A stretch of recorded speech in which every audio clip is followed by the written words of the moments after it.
நான் ராமநாதபுரம் மாவட்டத்தில் 3 வருஷம் கலெக்டராக இருந்தேன். அதுக்கு முன்னாலேயும் மதுரையில் மாணவராக இருந்திருக்கிறேன். தேவரையா அவர்கள் எங்கள் குடும்பத்திற்கு ரொம்ப நெருங்கிய தொடர்புடையவர்கள். அப்பா அம்மா 2 பேரும் சட்டமன்ற உறுப்பினராக இருந்த பொழுது அவர்களும் சட்டமன்ற உறுப்பினராக இருந்தார்கள்.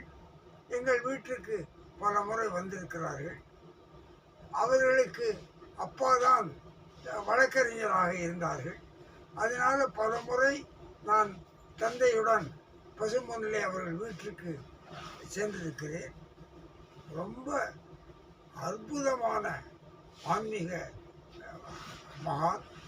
சில பேர் சொன்னாங்க, நான் எனக்கு இது கேள்விப்பட்டது தான், எனக்கு அதுக்கு ஆதாரமான இது தெரியாது. தேவர் பெருமானுடைய அந்த பிரம்மச்சரியம், ஒழுக்கம், அது நெருப்பு போன்றது என்று அந்த ஊர் மக்கள் சொல்லுவார்கள். ஒருவர் அவரை சாப்பாட்டிற்கு கூப்பிட்ட பொழுது அவரை சோதிப்பதற்காக நெய்க்கு பதில் விளக்கெண்ணெயை ஊற்றியதாகவும், ஆனால் அதையும் முகம் சுளிக்காமல் எந்த விதமான சலனமும் இல்லாமல் சாப்பிட்டு சென்றார்கள் என்றும் சொல்லுவதுண்டு. எனவே அவர்கள் ஆன்மீகத்தில் மிக உயர்ந்த நிலையில் இருந்தார்கள். அரசியலிலே மிக தெளிவாக அந்த ஆங்கிலேய ஆட்சியை அவர்களைப் போல் வெறுத்தவர்கள் யாரும் பார்த்ததில்லை. அவ்வளவு கடுமையாக நாடு விடுதலை பெற வேண்டும் என்பதற்காக கடுமையாக உழைத்தார்கள்.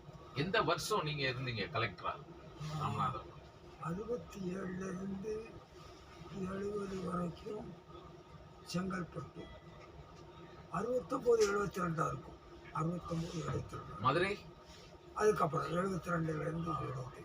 சரி, பசுமொன்ல மழை பெய்யும் அன்னைக்கு அவருடைய பிறந்த நாள். நான் மதுரை மாணவராக இருந்த பொழுதும் சரி, கலெக்டராக இருந்த பொழுதும் சரி, தேவர் ஜெயந்தி என்று மழை பெய்யாத வருஷமே கிடையாது. 2 மணி வரைக்கும் கடும் வெயில் இருக்கும். என்ன இந்த வருஷம் வெயில் இருக்க என்று நினைத்து கொண்டிருக்கிற பொழுது மாலையிலே நல்ல மழை பெய்யுது. தேவர் ஜெயந்தி என்று எனக்கு தெரிந்து மழை பெய்யாத வருடமே கிடையாது. பின்னால் என் தந்தை திருவண்ணாமலையில் நாங்கள் ஒரு முறை தீபத்திற்கு சென்ற பொழுது அவர்கள் எங்களுடனே வந்து தங்கியிருந்தார்கள். ரொம்ப என் மீது அன்பு கொண்டவர்கள். கடைசி காலத்தில் அவர்கள் திருநகரில் இருக்கின்ற பொழுது மறைவதற்கு சில தினங்களுக்கு முன் நானும் தந்தையும் அவர்களை சென்று பார்த்தோம். அப்போ கொஞ்சம் பேசுவதற்கு சிரமப்பட்டு கொண்டிருந்தார்கள். ஆனால் என்னை கண்டு கொஞ்சம் ஆசீர்வாதம் எல்லாம் செய்தார்கள். பெரிய மகான்.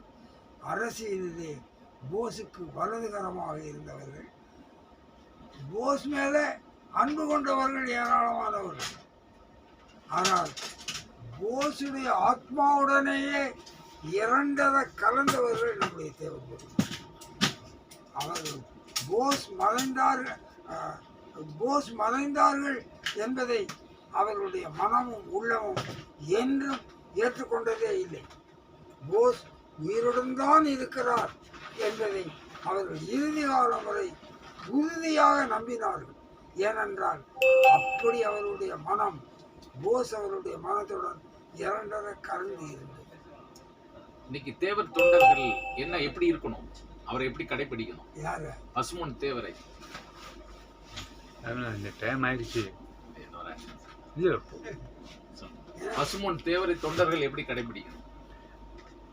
எந்த தலைவரும் தியாகத்திற்காக நாட்டுக்காக பாடுபட்ட எந்த தொண்டரையும் பின்பற்றுகிற அந்த வழிதான் தேவர் அவருடைய வழி. ஆனால் தேவர் அவருடைய வழியில் கடுமையான பிரம்மச்சரியம், விரதம் இவைகளை தொண்டர்கள் ஏற்க முடியாது. அவர்களுடைய சொந்த வாழ்க்கை.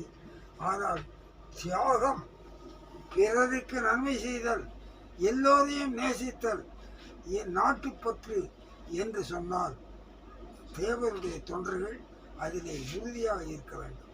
அதில் ஜாதி மத இன வேறுபாடுகள் இன்றி தேவர் பெருமான் எல்லோரையும் நேசித்தார்கள். பல பேர் நினைக்கிறார்கள் இன்றும் ஹரிஜன மக்களுக்கு ஆதி திராவிட மக்களுக்கு அவர்கள் அவ்வளவு நட்பர் அல்ல என்று. ஆனால் அந்த பகுதியிலே இருந்த ஆதி திராவிட மக்களுக்கு அவர்கள் செய்த மாபெரும் உதவிகளும் நன்மைகளும் பல இன்றும் தெரிந்திருக்கக்கூடும். எனவே இன்றைய தொண்டர்கள் உண்மையான நாட்டுப்பற்றுடன் ஜாதி மத இனங்களை நாங்க வந்துட்டோம் தொண்டாற்ற வேண்டும். நன்றி.